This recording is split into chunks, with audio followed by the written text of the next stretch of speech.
Hello everyone. आज हम बात करेंगे कंप्यूटर स्वचालन के बारे में। BA second year library science का जो प्रथम पेपर है उसकी तीसरी यूनिट है पुस्तकालय स्वचालन। अब पुस्तकालय स्वचालन से पहले हमें ये समझना ज़रूरी है कि स्वचालन क्या होता है, और स्वचालन से पहले ये ज़रूरी है समझना कि चालन क्या होता है। चालन का मतलब या चलन का मतलब जो भी किसी भी संस्थान में होने वाली गतिविधियाँ, किसी भी संस्थान की जो होने वाली गतियाँ हो वो चालन कहलाती है। और स्वचालन वह जो गतिविधियाँ हैं वो अपने आप चले, उसे हम स्वचालन कहते हैं।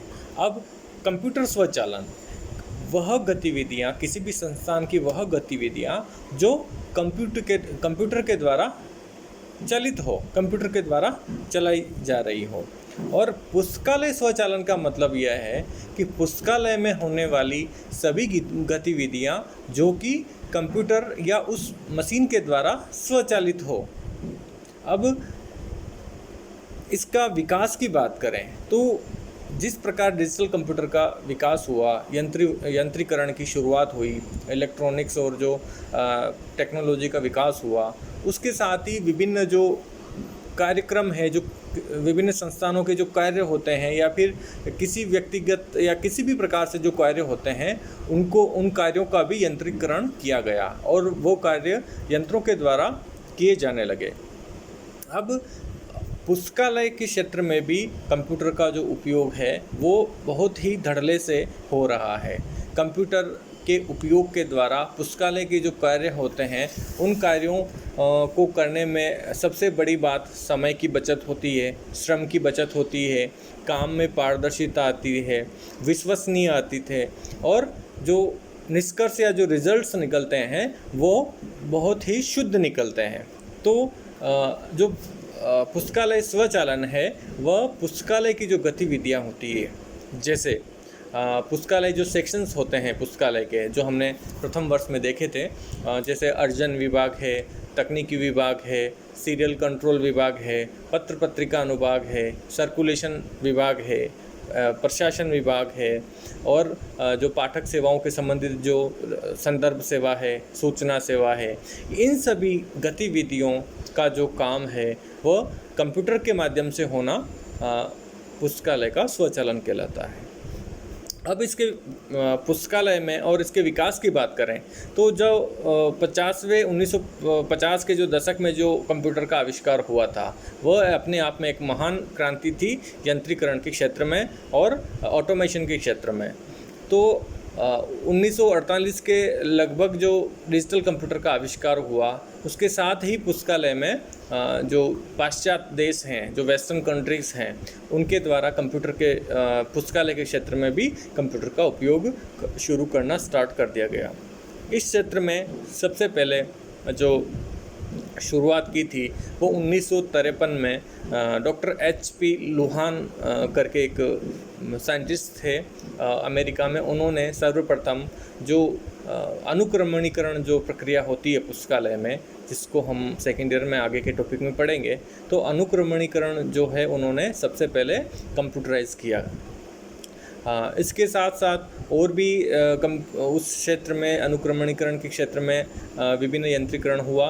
उनका जो अनुक्रमणीकरण जो होता है उनको चुंबकीय टेप पर व्यवस्थित करके उनको यंत्रों के द्वारा देखा जाने लगा। इसके बाद में जैसे जैसे कंप्यूटर का आविष्कार हुआ, हालांकि उस समय जो हार्डवेयर बहुत ही महंगा होता था और सॉफ्टवेयर की तो अवेलेबिलिटी थी नहीं, तो उपयोग कम होता था। बड़े जो आवश्यक और बड़े संस्थान होते थे वहीं पर कंप्यूटर स्वचालन का उपयोग होता था। लेकिन धीरे धीरे जिस प्रकार टेक्नोलॉजी का विकास हुआ, सॉफ्टवेयर का विकास हुआ और हार्डवेयर का विकास हुआ, तो सभी जो चीज़ें हैं वो सस्ती होने लगी, तो प्रत्येक संस्थान में इनका उपयोग होने लग गया। HP लुहान के बाद में 1966 में अमेरिका की लाइब्रेरी ऑफ कांग्रेस ने अपना एक प्रोजेक्ट चलाया था, mark project, machine accessible record catalogue. तो मार्क्स एक ऐसा प्रोजेक्ट था जिसके द्वारा जो कैटलॉगिंग जो होती है लाइब्रेरी साइंस में, उस कैटलॉगिंग को, उसके जो प्रलेख होते हैं उनको एक चुंबकीय टेप पर व्यवस्थित करके उसको मशीन के द्वारा देखा गया, यानी यंत्र पठनीय बनाया गया। उन जो कैटलॉग होते हैं, जो सूचीकरण जो किया जाता है पुस्तकालय का, उनको यंत्र पठनीय बनाया गया, जिससे कि मशीन के द्वारा पढ़ा जा सके, जिससे कि कम समय में हम उनको प्रलेखों को देख सकते हैं और श्रम की भी बचत होती है और समय का भी बचत होती है। साथ ही साथ में मार्क्स प्रोजेक्ट के बाद में अमेरिका की लाइब्रेरी ऑफ मेडिसिन ने मेटलर्स करके एक संस्थान था जो मेडिकल की पत्रिकाओं का डिजिटाइजेशन और उनका चुंबकीय टेप पर उनको शुरुआत की जाने लगी। साथ ही साथ ब्रिटेन में जेनेट करके संस्थान था और भारत में भी जो इंसडोक एक संस्थान था जो कि दिल्ली में उपस्थित था, उस संस्थान ने भी इसका कंप्यूटर का प्रयोग धीरे धीरे स्टार्ट करना शुरू कर दिया था। तो आज अगर उस परिप्रेक्ष्य को आज के परिप्रेक्ष्य में देखें तो वर्तमान में जो स्वचालन प्रत्येक विभाग में, प्रत्येक संस्थान में, प्रत्येक पुस्तकालय में, प्रत्येक जगह पर होना स्टार्ट हो गया है। क्यों? क्योंकि आज की जो आवश्यकता है, जिस प्रकार इंफॉर्मेशन टेक्नोलॉजी का, कम्युनिकेशन टेक्नोलॉजी का और विभिन्न सॉफ्टवेयर का जो विकास हुआ है और जो मानवीय आवश्यकताएं हैं, तो उनको भी उस टेक्नोलॉजी के विकास ने बदला है। आज हम हमारी बात करें तो भी अगर हम मोबाइल पे हम किसी प्रलेख को मोबाइल पे पढ़ना चाहेंगे, न कि उसको फिजिकल फॉर्मेट में, हम किसी किताब को डिजिटल रूप में पढ़ना चाहेंगे, तो वह यह एक ऑटोमेशन का ही एक मॉडिफाई रूप है कि हम आज प्रत्येक वस्तु को डिजिटाइज रूप में देख रहे हैं, उनका यूज़ कर रहे हैं और हम उनको भी उसी प्रकार से देखना चाहते हैं।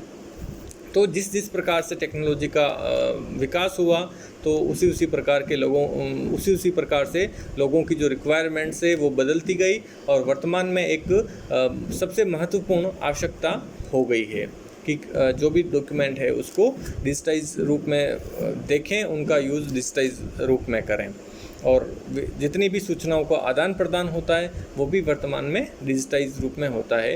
तो यह जो आज हम देखते हैं, ये इन सभी की शुरुआत 1950 के दशक में हो गई थी। अब हम बात करते हैं पुस्तकालय स्वचालन की अवधारणा के बारे में। तो पुस्तकालय स्वचालन की जो अवधारणा है, वह पुस्तकालय स्वचालन को हम एक यंत्रीकरण भी पर्याय के रूप में इसको कह सकते हैं।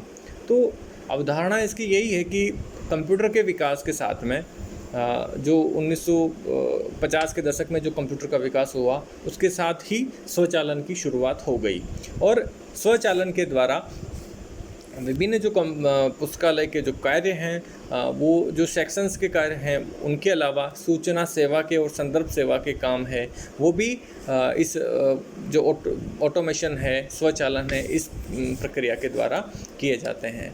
तो पुस्तकालय के क्षेत्र में और सूचना तकनीकी के विकास के साथ में ही जो पुस्तकालय स्वचालन है उसका उसमें वृद्धि हुई, उसका बहुत ही विकास हुआ।